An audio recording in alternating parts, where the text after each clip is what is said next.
요한복음 15장 말씀을 통해서 포도나무와 가지의 그 예수님이 하신 그 비유를 함께 상고해 보았습니다. 예수님 당신과 제자들의 관계에 대해서 더 나아가 오늘 이렇게 주를 예배하는 예수님과 우리들의 또 관계에 대해서 포도나무와 가지 이렇게 비유하며 말씀하셨죠. 포도나무의 가지는 포도나무의 생명 가운데 거하고 있는 거죠. 다시 말해 그 가지는 그 나무의 다스림, 지배 속에 있다라고 할 수 있겠습니다. 그래서 그 가지는 그 나무에, 포도나무의 열매를 맺게 되고 맺히게 되는 것입니다. 오늘 본문에서 사도 바울은 그것과 같은 맥락에, 같은 이치의 말씀을 증거하고 있다. 제가 그렇게 묵상이 됩니다. 15절 말씀해 보니까 15절 그리스도의 평화가 여러분의 마음을 지배하게 하십시오 라고 말씀합니다. 여기서 평화는 이전 우리 개역 개정에 보면 그리스도의 평강이 너희 마음을 주장하게 하라. 평강이라고 또 말씀하고도 합니다. 평화, 평강, 평안, 같은 성격 의미라고 봐도 무리가 되지 않습니다. 여러분, 우리는 원하는 것이죠. 우리 마음에 평화가 있기를, 평강이 있기를 원하고 있습니다. 마음이 쉽게 말해서 마음이 편안하기를, 그죠? 평안하기를 원하는 것입니다. 그렇죠? 여러분, 그래서 우리가 인사할 때도 어떻게 합니까? 평안하십니까? 안녕하십니까? 그러니까 그 질문식의 인사지만 그건 우리식이에요. 그죠? 그러니까 서양식으로 한다면 우리가 평안하신지요? 안녕하십니까? 라는 그 인사는 당신에게 평화가 있기를 원합니다. 안녕하시기를 원합니다. 라는 거죠. 네, 그런 마음을 담고 있죠. 우리 그런 점에서 한번 그렇게 한번 인사하십시다. 평안하기를 바랍니다. 한번 축복하겠습니다. 평안하기를 바랍니다. 네. 그리스도의 평강이 저와 여러분 우리 마음에 넘치기를 주 예수의 이름으로 축복합니다. 여러분 당연히 평안을 원하는 것입니다만은 그러나 그러지 못할 때가 있습니다. 왜냐하면 평강이라는 것은 그것에 대한 어떤 원인이 있을 때, 또 다른 말로 그 조건이 채워질 때 우리는 주로 평안을 누리기 때문이죠. 제가 볼 때 이 평화에는 두 가지 어떤 이유가, 조건이 충족되어야 되지 않을까 싶은데요. 첫째는 나에게 필요한 것이 혹은 내가 바라는 것들이 채워질 때인 것 같습니다. 그러니까 여러분, 필요한 것이 채워지지 않으면, 다시 말해 부족할 때 우리는 평안하기가 쉽지 않습니다. 건강하고 싶은데 건강하지 않을 때, 또 물질적인 면도 필요한 것들이 있는데 그것이 나에게 없을 때 우리는 근심하게 되고 염려하게 되고 또 불안하게 하게 되는 거죠. 물론 우리 신앙 안에서, 우리 몇 주 전에 빌립보서 4장 말씀 보았지만 신앙 안에서 때로 우리는 그걸 초월합니다만은, 그러나 일반적으로 볼 때는 어쨌든 그러하죠. 그것은 곧 내가 바라는 것들과 연결된다고도 할 수 있습니다. 그러니까 우리가 바라는 것이 있죠. 몸이 좀 건강하고 싶다. 그죠? 아프기보다는 좀 그만 아프면 좋겠고, 건강하고 싶다. 튼튼하고 싶다. 바라는 것이 있습니다. 물질적으로도, 이 정도는 좀 살아야겠다. 이 정도는 좀 필요하다. 그래, 바라는 것들이 있는데, 근데 이런 것을 이루고 싶은데요. 그것이 이루어지지 않을 때, 부족할 때 우리는 그리 평화를 누리기가 쉽지 않은 것 같습니다.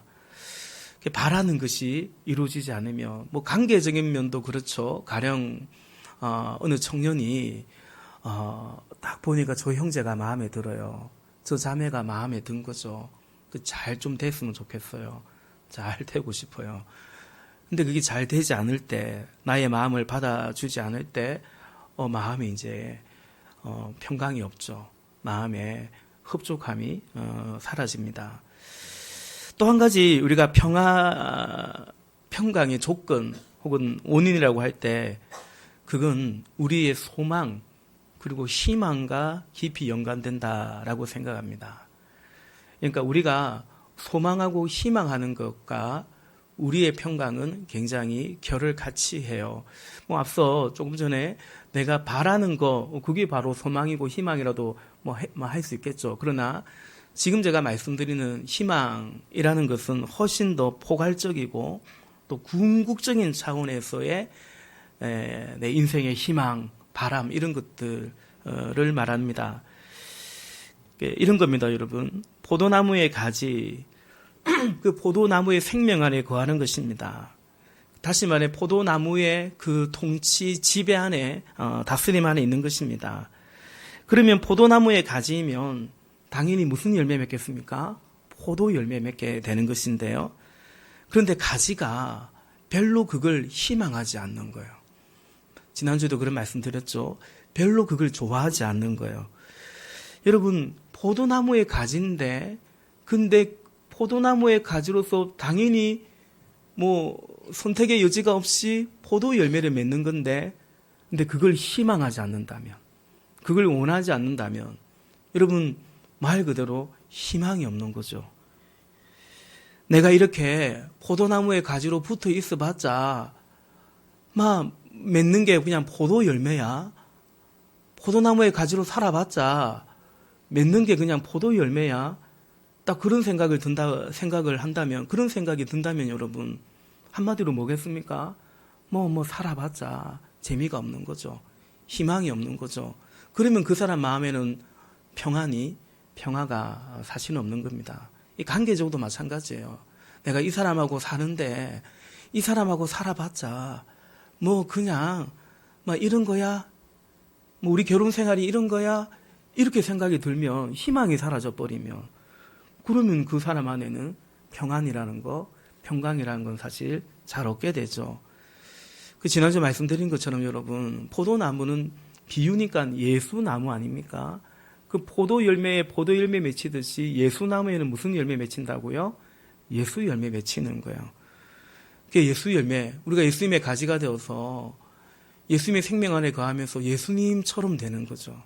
예수님처럼 섬기고 사랑하고 헌신하면서 생명을 살리고 영혼을 구원하는 것입니다.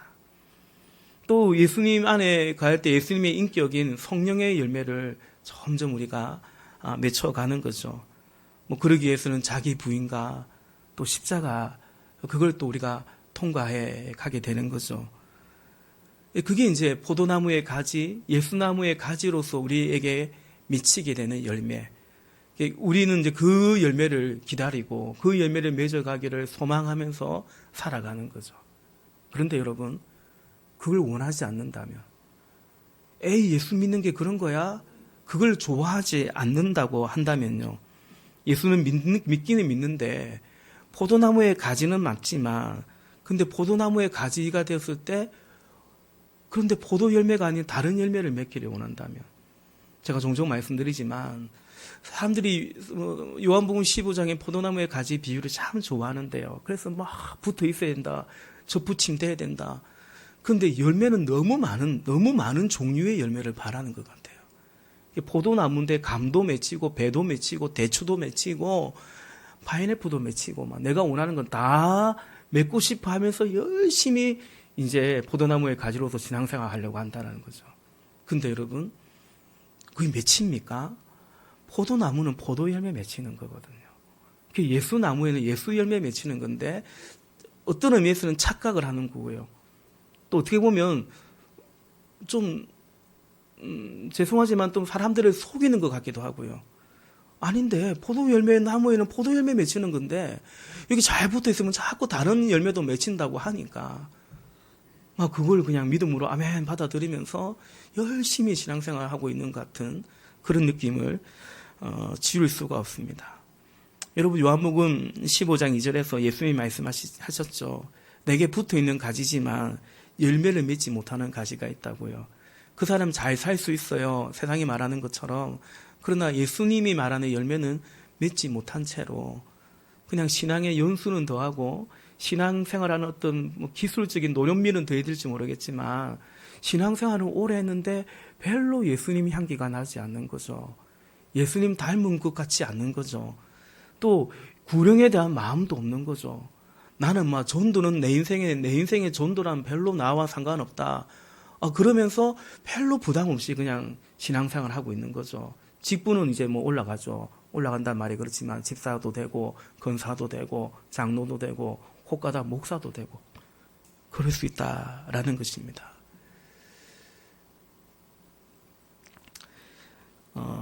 열매를 맺지 못한다라기보다는 어찌 보면 열매를 맺기를 별로 원하지 않는다라고도 할 수 있어요. 그게 원하는 것이 아니기 때문에 희망이 아니기 때문에 그렇습니다. 예수님께서 요한복음 15장 1절에서 나는 포도나무요 내 아버지는 농부이시다라고 했습니다. 그래서 농부가 가만히 계시지 않아요. 붙어 있는데 열매를 맺지 못하는 가지는 손질하신다라고 2절에 말씀하고 있죠. 손을 대십니다. 깨끗하게 하십니다. 주로 하나님이 당신의 백성을 손질을 하실 때는 깨끗하게 하실 때는 어떻게 주로 하시냐면 이 불순물들을 제거하시죠. 연단하십니다. 연단은 주로 고난을 통해서 옵니다. 고난을 통해서 우리를 연단해서 불순물들을 제거해요. 그러니까 포도나무에 가진데 엉뚱한 열매를 바라보고 있는 헛된 욕망들을 그래서 불태워 버리십니다. 근데 하나님이 하시면 그래도 감사한 거예요. 그렇죠? 그래서 그리스도 안에서 참 소망을 붙들게 해요. 로마서 5장에도 우리가 환난 중에도 즐거워하느니 환난은 인내는 연단은 소망을 이루는 줄 압니다. 그래서 우리는 환난 중에도 즐거워하게 된다. 우리가 그냥 살다 보면요, 우리가 예수 믿고 포도나무에 가지인데도 엉뚱한 거 소망하고 살거든요. 그거 헛된 건데, 그거 애굽에서 있던 건데, 애굽에서 나올 때 그거 버리는 건데, 가나안 땅 가자 하면서 계속 애굽의 그런 것들, 우상 같은 걸 갖고 있단 말입니다. 예, 그러니까 그거 우리가 처음에는 말씀으로 공부하신데 잘 못 알아듣기도 하고 또 좋은 말 할 때 잘 안 들으니까. 근데 하나님이 어떻게 해요? 하나님의 백성으로 삼았기 때문에 환난을 통해서 강야를 통해서 그거 태우게 하시고 버리게 하셔서 바라볼 것을 바라게 하시고 소망할 것을 소망하게 하시는 그분이 이제 농부이신 우리 하나님 아버지가 우리 가운데 하시는 일입니다. 오늘 말씀에도 그리스도의 평화가 여러분의 마음을 지배하게 하십시오 라고 말하고 있습니다. 이 명령입니다. 다른 것들이 여러분의 마음을 지배하게 하도록 내버려 두지 말라는 것을 전제하고 있죠. 무엇이 여러분의 마음을 지배하게 하라는 것입니까? 그리스도의 평화가 여러분의 마음을 지배하게 하십시오. 심지어 우리가 이것 때문에 이를 위하여 부르심을 받았노라 라고 말씀하십니다. 그리스도의 평화가, 다시 말해 예수 그리스도가 여러분의 주가 되게 하십시오. 여러분의 마음을, 여러분의 삶을 실제적으로 지배하게 하십시오. 그래서 예수님이 주시는 평화, 예수님 때문에 살아가는 그런 믿음, 그런 삶을 살아가시기 바랍니다 라고 말씀하는 겁니다. 그리할 때 우리의 삶은 어떻게 해야 된다라고 말씀하는가? 다시 말해 포도나무의 가지가 되어서 예수님의 생명 안에 가할 때 우리는 어떤 열매를 맺는다고 말씀하시는 것인가? 그분이 우리를 다스릴 때 우리의 삶은 어떻게 된다라고 오늘 말씀하시는 건가라는 거죠. 어떻게 될까요? 그리스도의 평화가 우리의 마음을 지배할 때, 그가 우리의 주가 되어서 우리를 지배하실 때 우리의 삶은, 우리 인생은 어떻게 될까라는 거죠. 먼저 알 것은 여러분, 우리가 꼭 알아야 될 것이 있는데, 우리가 그리스도의 통치를 받기를 원하고 그리스도의 평화가 우리의 마음을 지배하기를 원하고, 그러할 때 예수님이 우리의 주가 되실 때 우리가 원하는 것이 있는 것처럼, 그러면 내 삶은 이렇게 될 거야, 내 인생은 이런 은혜 가운데 주님이 기뻐하시는 그런 삶을 살 거야, 우리가 바라는 것이 있을 수 있죠. 그런 것처럼 그런 소망과 희망이 있듯이 주님도 우리에게 바라는 것이 있어요. 주님께서 우리의 주가 되셔서 주님께서 우리의 구주가 되셔서 우리 안에 우리를 포도나무의 가지로 삼으셔서 이루고 싶은 것이 있다라는 거죠. 맺고 싶은 열매가 있다라는 것입니다.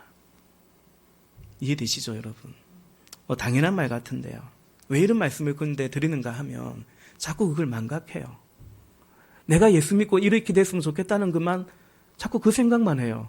주님이 우리를 부르셔서 이런 삶을 살기를 원한다는 것도 있다라는 사실을. 다시 말해 그리스도 안에서 우리 인생을 향한 내가 원하는 나의 계획이 있는가 하면 우리를 향한 하나님 그분의 계획, 그분의 뜻이, 바람이 분명히 있다라는 것입니다. 그럼 그리스도가 우리를 지배해서 우리 안에서 이루고자 하시는 것이 무엇인가? 본문 17절 말씀을 좀 같이 보고 싶어요. 우리 17절 같이 읽어보십시다. 시작. 그리고 말이든 행동이든 무엇을 하든지 모든 것을 주 예수의 이름으로 하고 그분에게서 힘을 얻어서 하나님 아버지께 감사를 드리십시오. 아멘. 17절에서 두 가지 명령, 권면을 합니다. 첫째는 말이든 행동이든 무엇을 하든지 모든 것을 주 예수의 이름으로 하십시오라는 것입니다. 두 번째는 또 주를 힘입어서, 그분을 힘입어서 하나님 아버지께 감사를 드리십시오라고 말씀합니다. 저는 이것이 그리스도가 우리를 지배할 때 주님께서 우리 안에서 이루고자 하는 뜻하신 바, 결과, 열매가 아닐까 그렇게 말씀드리고 싶습니다. 이게 관계적인 거거든요. 이 17절에도 두 가지 관계가 나오죠. 첫째는 하나님께는 감사를 드리는 것입니다. 하나님께는 감사를 드리는 거죠. 그리스도의 평화가 우리를 지배하여서 주님이 나의 주가 되실 때 우리는 하나님께 어떻게 해야 됩니까? 어떻게 하기를 원합니까? 감사드리는 것입니다. 또 한 가지는 사람을 향해서는 어떻게 하라고 하십니까? 주 예수의 이름으로 하라라고 말씀하고 있습니다. 말이든 행동이든 무엇을 하든지 이게 이제 사람과의 관계잖아요. 그렇죠? 사람이라고 할 때는 우리 집에 있는 배우자부터 우리 부모 자식 관계, 가족부터 시작해서 교우들과의 관계, 우리 또 직장에서의 동료, 우리 이웃과의 관계 다 포함되겠죠. 그들에게 말도 하고 행동도 하고 이렇게 우리가 엮어가며 더불어 살아가는데 주 예수의 이름으로 하라라고 말씀하십니다. 그러니까 하나님이 그리스도의 평화가 우리를 지배할 때, 주의 영이 우리를 지배할 때, 포도나무의 가지로서 우리가 살아갈 때 우리의 삶은 이렇게 된다, 이런 열매를 맺히게 된다, 또 맺어가야 된다 말씀하시는 거죠. 오늘 본문이 17절까지지만 이제 골로새서 3장 18절 이하부터는 결국은 사람과의 관계에 대해서 아주 조목조목하게 남편들아, 아내들아, 또 부모들아, 자녀들아, 종들아, 또 상전들아 이렇게 말하면서 이 사람과의 관계에 대해서 구체적으로 말씀하고 있습니다. 근데 그게 핵심이 뭐냐면 이겁니다. 23절, 골로새서 23절에 보면 이렇게 말하죠. 무슨 일을 하든지 사람에게 하듯이 하지 말고 주님께 하듯이 하십시오. 주님께 하듯이 진심으로 하십시오. 라고 말씀하고 있죠. 누구에게요? 사람에게. 근데 사람에게 하는데 주께 하듯이 하라는 것입니다. 주 예수의 이름으로 하라라는 17절 말씀과 결을 같이 합니다. 그러니까 여러분, 주님이 그 사람에게 하듯이 하라는 거예요. 예수님이 그 사람을 만난다면 어떻게 말을 할까? 어떻게 대할까? 예수님이요. 요즘 사람들이, 세상이 그런 게 아니라 주님이 그 사람에게 대하듯이, 주님이 그 사람에게 행동하듯이 그렇게 하라는 거죠. 그러면 어떤 일이 일어날까요? 그 사람이 주님을 알게 되겠죠. 누구를 통해서요? 나를 통해서. 주 예수의 이름으로 주님이 그 사람에게 하듯이 내가 대할 때 결국 직간접적으로 그 사람이 주님을 알게 되겠죠. 그리고 나는 주 예수의 이름으로, 그러니까 주님처럼 그를 대해야 되니까 나는 어떻게 해야 됩니까? 그러면 예수님처럼 해야 되죠. 예수님처럼 그 지체를 대해야겠죠. 예수님이 어떻게 대했습니까? 사랑하고 섬기고, 그죠?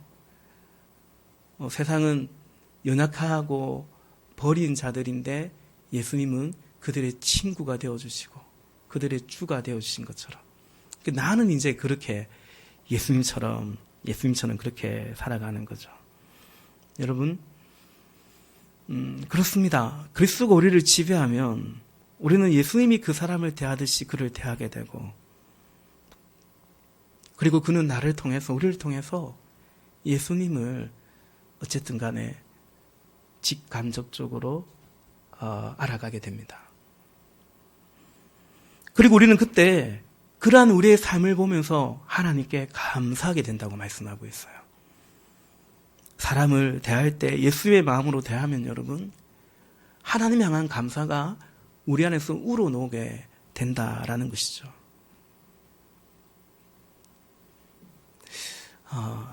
왜냐하면 감사하지 않습니까? 내가 이 사람 대할 때, 내가 남편과 아내를 대할 때 예수님의 마음으로 대할 수 있다면 그 하나님께 감사한 거 아닌가요? 나는 원래 그런 사람이 아닌데 하나님이 은혜 주셔서 그렇게 예수님이 그에게 말하듯이, 그래서 그가 예수님을 알게 된다는 것이 막 기쁨이요 하나님께 우러나오는 감사가 되는 거죠. 여러분, 우리는 사랑하는 것을 따르게 됩니다. 그 사랑하는 것을 따르고 싶고 동경하는 거죠. 그래서 주님을 사랑하면 주님을 따르는 것을 동경하고 사모하게 돼요. 반대로 세상을 사랑하면 세상을 동경하기 때문에 세상을 따라가게 됩니다. 마음은 온유로되 육신이 약해서 아니요, 꼭 그렇지 않아요. 사실은 그걸 좋아해서 그거 따라가는 경우가 많습니다.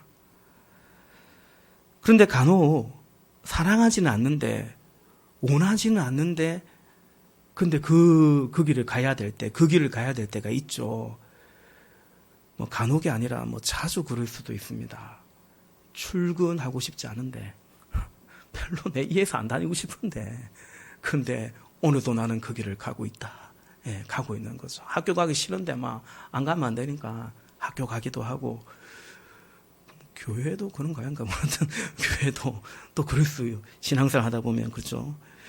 근데 그런 날이 간혹 있는 거죠. 근데 그게 여러분 간혹이 아니라 자주 그러면, 혹은 그게 내 일상이다. 요즘 나는 내 인생이 그렇다라고 하면 어떻게 되겠습니까? 행복하지 않은 거죠. 평안한 없는 겁니다. 신앙생활도 그럴 수 있는 거예요. 본문 16절에 이렇게 말씀하고 있죠. 우리 16절도 한번 읽어볼까요? 16절 시작. 그리스도의 말씀이 여러분 가운데 풍성히 살아있게 하십시오. 온갖 지혜로 서로 가르치고 권고하십시오. 감사한 마음으로 시와 찬미와 신령한 노래로 여러분의 하나님께 마음을 다하여 찬양하십시오. 아멘. 그러니까 이 뭘 말하고 있습니까? 그리스도 안에 지배를 받고 살아갈 때 우리가 하는 이른바 신앙생활, 신앙적인 활동을 지금 여기 언급하고 있죠. 그죠? 말씀 안에 거해야 됩니다. 또 서로 권면하고 교제해야 됩니다. 성도의 교제가 중요하지 않습니까? 또 시와 찬미와 신령한 노래로 하나님을 예배해야 됩니다. 예배하는 것을 사모해야 됩니다. 그러니까 말씀, 교제, 기도, 예배 등등의 이런 것들입니다. 우리 신앙에서 중요한 요소이고 활동이고 또 우리가 그렇게 하고 있습니다. 그런데 여러분, 이것을 좋아할 수도 있고 별로 안 좋아할 수도 있어요. 당연히 해야 된다는 것도 알고 이거 우리가 사모해야 된다는 것도 알지만 요즘 난 그렇지 않은 것 같아. 말씀에 손이 안 가는 거예요. 점점 예배에 뜨문뜨문 오게 되는 거예요. 왜요? 해야 한다는 것은 알지만 요즘 별로 그걸 좋아하지 않을 때 우리 그럴 수 있죠. 그런데도 해야 할 때, 어느 목사님이 그런 이야기 했지 않습니까? 그 아내한테 나 정말 교회 가기 싫다. 오늘 교회 가기 싫다. 주일인데 나 교회 가기 싫다. 막 그랬대요. 근데 제가 목사라는 말을 먼저 하면 안 되는데, 근데 그 와이프가 당신 교회 가야 돼. 가야 돼. 당신 목사잖아. 네, 그렇죠. 그 목사님이 오죽했으면 그랬을까? 뭐 제 얘기 아니고요. 그 목사님이 오죽했으면 그랬을까? 근데 여러분, 맞아요. 별로 원하지 않는데도 해야 될 때. 그건 뭡니까? 억지로 해야 될 때. 제가 오늘 예배 시간 조금 늦게 내려왔는데, 우리 막내 한이가 또 바닥에 주저앉아 있는 거, 이 자식이. 예배당 안 들어가고, 예배실 안 들어가고, 뭐 어쩔 수 없이 이제 우리 결이가 이제 그것도 제일 큰 형아라고 아빠 내려가세요 하면서 자기가 이렇게 하는데 제가 볼 때 감당이 안 될 것 같은데 억지로 이제 들어가게 되겠죠. 우리가 신앙생활 억지로 하고 이럴 때 율법적인 신앙생활이 되기가 쉽습니다. 여러분, 그런 율법적인 신앙생활의 리트머스 시험지 같은 것이 있어요. 요즘 내 신앙생활이 은혜 아래 있지 않니? 은혜 아래 있어야 되는데 은혜 아래 있지 않고 법 아래 있는 그런 경우, 율법적인 신앙생활의 리트머스 시험지 같은 것이 뭐냐면 감사가 없습니다. 감사 대신에 불평 내지 불만이 계속 늘어가죠. 당연히 평강은 없는 겁니다. 불평 불만하면서 평안도 있는 이런 경우는 없는 거죠. 근데 여러분, 그런 율법적인 신앙, 억지로 하는 신앙생활의 원인이 있는데 그 중에 지배적인 것은 뭐냐면 벌써 말씀드린 것처럼 희망에 대한, 열매에 대한 어긋남입니다. 어긋남. 불일치입니다. 그러니까 주님이 바라는 것과 주를 믿고 신앙생활하는 내가 바라는 것에서 자꾸 충돌이 일어나요. 불일치예요. 그러면요, 신앙생활에 즐거움이 없습니다. 요즘 되는 게 없다. 뭐 하나님 내 기도 응답 안 한다. 뭐 이렇게 되기가 쉽습니다. 저는 목회를 하다 보니까 사람들과도 지체들과도 종종 그런 뭐 일종의 충돌을 경험해요. 제가 지금 이 사람이요, 뭘 원하는지, 뭐 목사인 저에게 뭘 원하는지, 어떤 말을 듣고 싶어 하는지 모를 때도 있지만 알 때도 있거든요. 그런데 성령께서 그가 듣고 싶어하는 그 말을 하면 안 된다. 그건 기만하는 거다. 그런 부담감을 줄 때가 계시죠. 여러분, 제가 설교를 할 때 여러분 듣고 싶은 말을 해야 되겠습니까? 아니면 여러분이 하나님께서 여러분에게 하시는 말씀, 다시 말해 여러분이 들어야 되는 말씀을 해야 되겠습니까? 뭘 해야 되겠습니까? 뭘 해야 되겠습니까? 당연히 들어야 될 말씀을 하셔야죠, 목사님. 그렇게 생각하고 말합니다. 그러나 정작 나에게 그러면요. 정작 나에게 그러면 10사람 중 9은 싫어합니다. 제가 특별히 영험해서 그런 게 아니라, 여러분, 우리가 살아가다 보면 저 사람 무슨 말 듣고 싶어 하는지, 상담을 요청해서 와도 묻는데 이미 답은 정해놓고 온다는 것을 종종 사실은 경험하죠. 그럼에도 성령님의 마음 주심을 따라 그가 그 지체가 들어야 될 말을 할 때 충돌이 일어나요. 실망을 하고 마음을 닫아버리고 그런 경우를 봐요. 그걸 표현하는 차이는 있지만 그런 것 같습니다. 여러분, 그런 마음이에요. 하나님과도 그런 충돌이 일어나죠. 내가 원하는 것과 하나님이 원하시는 것이 일치하지 않는 거예요. 그때 그 사람의 신앙은 계속해서 율법적인 신앙이 되기가 쉬워요. 사모함이 떨어지기 때문에 그렇습니다. 마치 만나기 싫은데 만나야 하는 사람처럼 하기 싫은데 하는 그런 것들이 되어지고 늘어날 수가 있는 거죠. 말씀을 맺고자 합니다. 요즘 이제 결혼하기 전에 또 어느 정도 언약 관계, 장례를 같이 서로 언약하는 그런 관계에 우리 커플들과 예비부부의 삶, 또 요즘은 이름이 바뀌어서 커플의 삶인데요. 그 상공부를 합니다. 지금도 진행하고 있는데 그 예비부부의 삶의 4주차가 되면 이런 걸 서로 나누게 되어 있습니다. 서로에 대한 기대. 내가 결혼하고 나면 나의 남편은 이럴 거야. 나의 아내는 이럴 거야. 내가 결혼했기 때문에 이 사람하고 같이 살기 때문에 나에게 이런 일이 일어날 거야. 라는 기대를 각자 적어오게 합니다. 그러면서 그 상대방은 나에 대해서 어떤 걸 기대할까? 그것도 이제 각자 적어오도록 합니다. 그러면 서로에 대한 기대를 나누면서 미리 알고 있고 파악하고 있고 일치하는 것도 있지만 그러나 전혀 그러지 않을 수도 있습니다.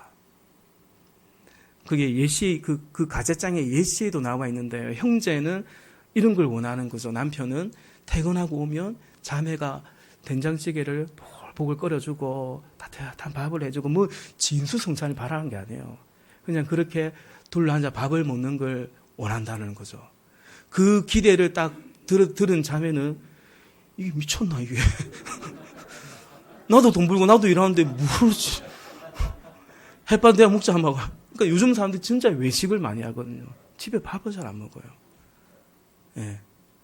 그러니까 예를 들면 그런 기대가 서로 안 맞을 수가 있는 거죠. 근데 제가 그럽니다. 이게 중요하다. 서로 잘 모르면 혹은 이 기대에 문제가 생기면 결국 어떻게 되냐면 서로에게 실망하게 되고 내 결혼 생활 자체에 실망하게 될 수 있는 거죠. 나의 기대를 채워주지 않는 그 사람에게 문제가 있을 수 있지만 사실은 그런 기대를 하고 있는 나에게도 문제가 있을 수 있다는 것을 미리 이제 서로 확인하는, 알려주는 시간입니다. 근데 이걸 아는데 시간이 좀 걸립니다. 혹 그걸 못 넘었으면 관계의 위기가 오기도 하죠. 신앙생활도 그러합니다. 우리를 향한 주님의 계획을 동의하고 수용해야 됩니다. 그러니까 그것에 문제가 생기면 신앙생활은 자꾸 자기 이후로 자기 노력을 하게 되고 율법적이 될 수가 많습니다. 우리를 향한 주님의 계획을 동의하고 수용할 때 그게 얼마나 복되고 영광스러운 것인지를 알 때 그래서 그것을 희망하고 주님이 나를 향한 주님의 그 계획하심, 그 선하심을 그것을 내가 이해하고 동의할 뿐만 아니라 동경하고 사모할 때 여러분 그러면 신앙생활은 아주 풍성해지게 되는 거예요. 사명을 알게 되는 거죠. 기쁜 마음으로 순종의 길을 걸어가게 되는 것입니다. 이번 주에 어떤 목사님을 만났는데 목회자 고민을 서로 나누었어요. 그런 생각이 듭니다. 영혼 구원하여 제자 삼아야 됩니다. 여러분 영혼 구원하고 제자 삼아야 될 줄로 믿습니다. 그런데 요즘 이것이 신자들을 설득하지 못한다는 거예요. 이게 우리의 가슴을 뜨겁게 하고 이것이 교회의 비전이 되기가 쉽지 않다라는 거예요. 그 목사님 그래요. 목사님 이제 2010년 이후로 헌신은 끝났습니다. 신자들에게 헌신을 요구하면 안 됩니다. 이제는 그런 시대가 아닙니다. 그렇게 얘기를 하세요. 목회 잘하세요. 교회도 우리 교회보다 훨씬 커요. 그 말을 듣는데 약간 멍한 기분이 들었습니다. 우리는 계속 헌신하자고 얘기하고 있잖아요. 안 되는 짓을 하고 있는 건가? 2010년 이후에는 그런 거 안 되는 건데 2010년의 기준이 뭔지 모르겠어요. 자기를 부인하고 자기 십자가 지고 주님을 따라야 됩니다. 더 이상 그런 말이 신자들에게 먹혀지지 않고 설득되지 않고 그런 걸로는 교회가 성장하기 힘든 그런 시대라는 것입니다. 여러분 어떻게 생각됩니까? 여러분 영혼 구원하여 제자 삼아야 됩니다 했을 때 가슴이 뜁니까? 이것이 우리를 향한 몸된 교회를 향한 주님의 비전이고 주님의 소원이라는 것을 들었을 때 하나님 내가 주님의 소원을 이루어드리고 싶어요. 그게 교회거든요. 근데 그게 안 되니까 다른 걸로 교회는 해야 되니까 또 교회는 해야 될 뿐만 아니라 교회는 성장해 가야 되니까 다른 걸로 하는 거죠. 그럼 뭘까요? 종교생활이죠. 종교생활. 넓으면 넓은 길이죠. 근데 그래도 괜찮다면 좋은데 그 길의 끝이 멸망이라는 거예요.